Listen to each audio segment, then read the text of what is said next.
Tere tulemast kuulama UX ja Jampsut 12. episoodi.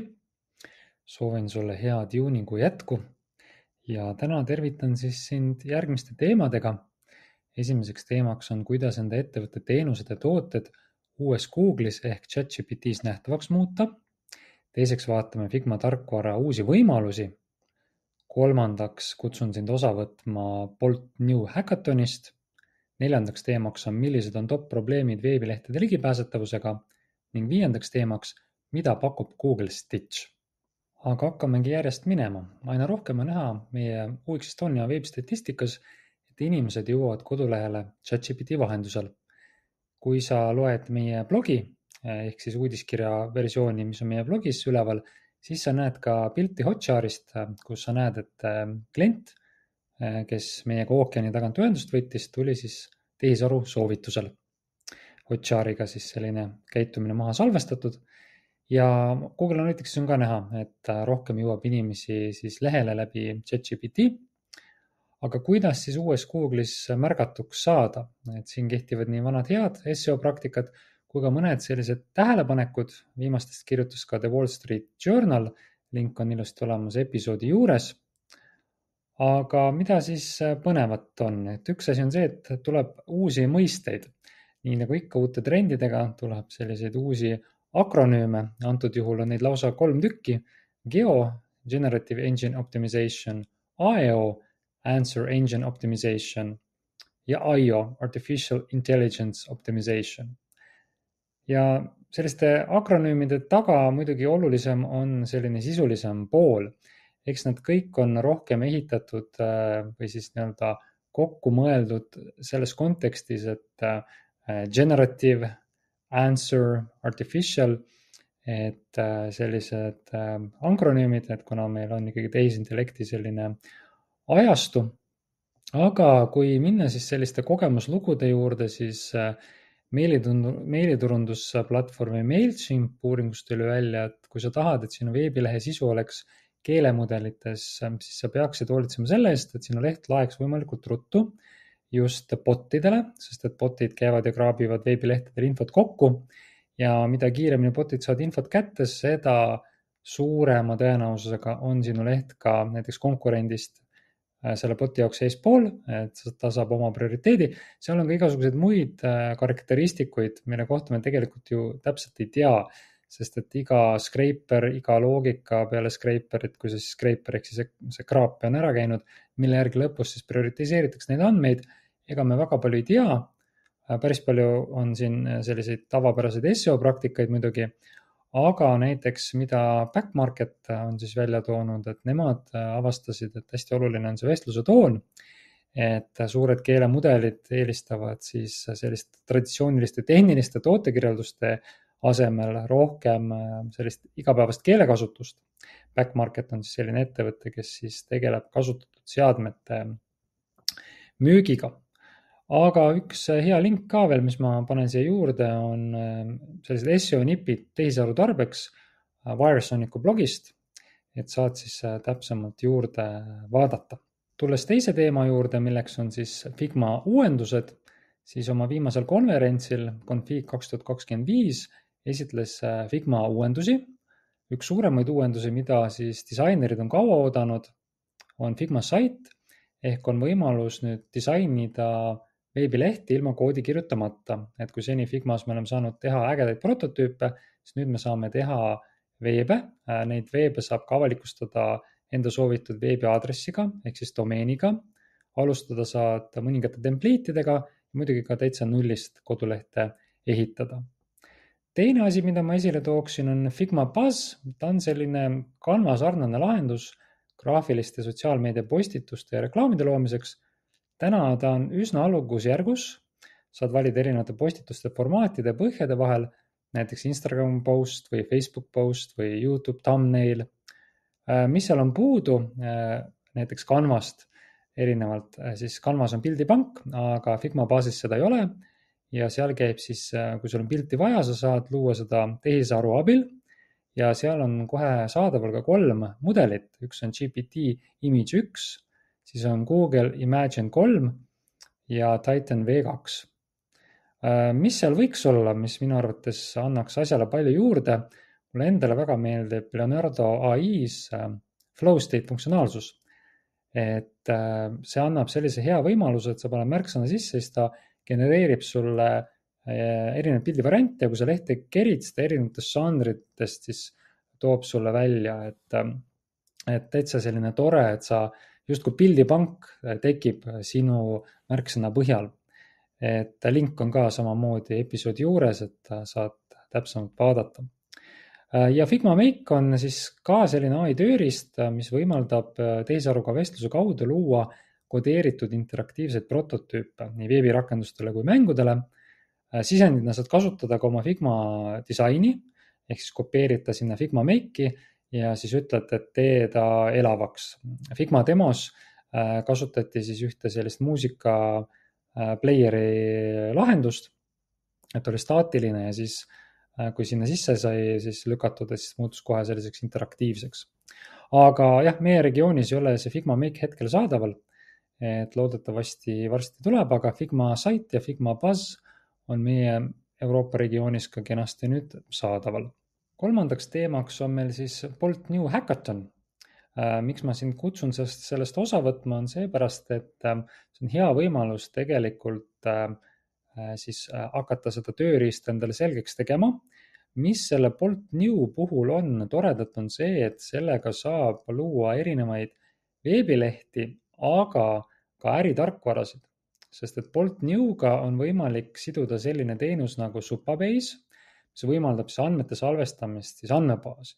Et nad kasutavad Postgres andmebaasi ja niimoodi sa saad tegelikult AI abil ehitada erinevaid tarkvarasid, näiteks personali haldamise tarkvara või ükskõik mida, mis tegelikult andmete hoiustamist vajab.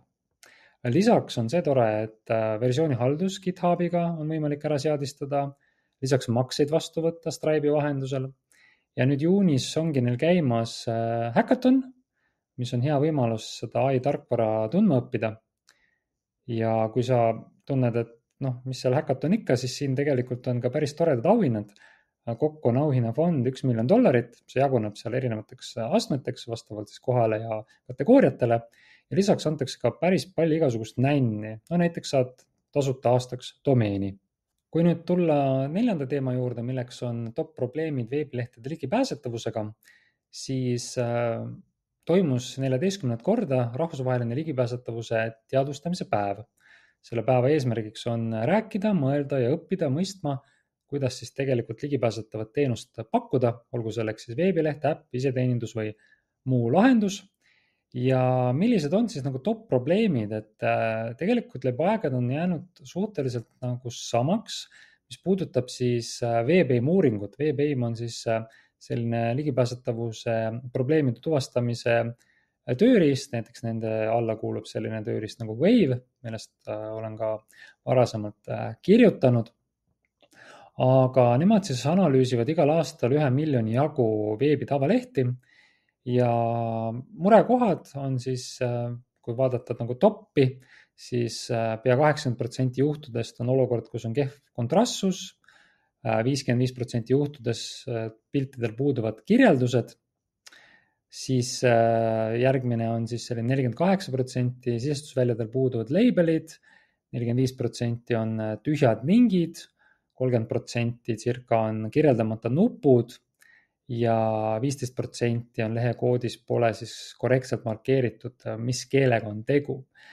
Mis puudutab pildikirjeldusi, siis siin peab kindlasti arvestama sellega, et vahel annab see automaattesti aga natuke vale positiivset tulemust, ehk siis dekoratiivseid pilte me ei pea kirjeldama, et me peame kirjeldama neid pilte, millel on tegelikult ka sisu. Siin oleme natuke ka kontekstist, aga suures plaanis on see reegel. Ja mida tähendavad siis nagu kirjeldamata nupud, see tähendab seda, et meil on näiteks ikoon veebilehel, aga ekraani lugejale ei ole antud ARIA labeliga teada, et millega on tegu, et näiteks et meil on luubi ikoon, mis sümboliseerib otsingut, aga tegelikult nagu koodis ei ole kuidagi defineeritud, et see on nüüd otsi. Aga minu praktikas ligipääsetavuse auditeid ja sihtrühmaga testimise läbi viies ma tooksin esile lisaks veel selliseid probleeme, et üks on see, et põhisisu juurde viivad lingid puuduvad. siis ebapiisav regioonide tähistus, ehk siis ei ole navigatsiooni sisu ja footeri osa eraldi nagu markeeritud, siis on seotud erinevate pealkirjadega ka, et ei ole H1, H2 ja sellist nagu struktuuri. Ja muidugi, mida siis automaattestijad ei tuvasta ära, mida peabki manuaalselt tavaliselt vaatama, on see, et puuduvad siis klaviatuuriga navigeerimisel siis fookused, et kui inimene hakkab tabeldusnupuga ringi liikuma, et siis need on puudu. Aga 28. juunil juba jõustub siis ligipääsetavuse seadus, et kui sa ei ole jõudnud veel oma lehte üle vaadata, siis tasub seda teha. Ja võid blogist ka lugeda, et meil on siin päris palju materjali, et kui sa võtad ette, et siin ma olen varasemalt lahti kirjutanud ka, et mis on ekraanilugeja, kuidas see töötab, miks on alttekst oluline, kuidas aitab ARIA label ligipääsetavust tagada, ligipääsetavuse teksti kontrast, mida peaksid disainerina teadma ja miks võiksid näiteks alt-text generator AI assistenti proovida, et see tehtud GPT-s selline assistent, kus sa paned pildi sisse ja ta aitab sulle siis alternatiivteksti vaegnägija jaoks siis välja mõelda, et milline siis seda pilti võiks kirjeldada. Et vaata blogis täpsemalt juurde. Kui võtame ette nüüd 5. teema, milleks on, mida pakub Google Stitch, siis Stitch on siis endise nimega Galileo AI. Google ostis selle ära ja mis on nagu tore taustateadmine on see, et Galileo AI oli esimene veebirakendus, mis võimaldas tegelikult tehisaruga kasutajaliideseid Figma disaini tarkvara tarbeks genereerida. Et mul õnnestus olla ka esimeste kasutajate seas, et väga tore selline startupi lugu, kus nad alustasid minu teada Product Huntist. Sealt ma neid märkasin, siis sealt edasi oli võimalik hakata seda programmi ka katsetama, teha siis väikseid esimesi prompte ja siis said vastu kasutajaliideseid ja siis need kasutajaliidesed said siis Figmas edasi mudida. Nüüd on suur ootus sellele, et Galileo AI, nüüd uue nimega siis Stitch, et areneb siis Google'i käe all edasi.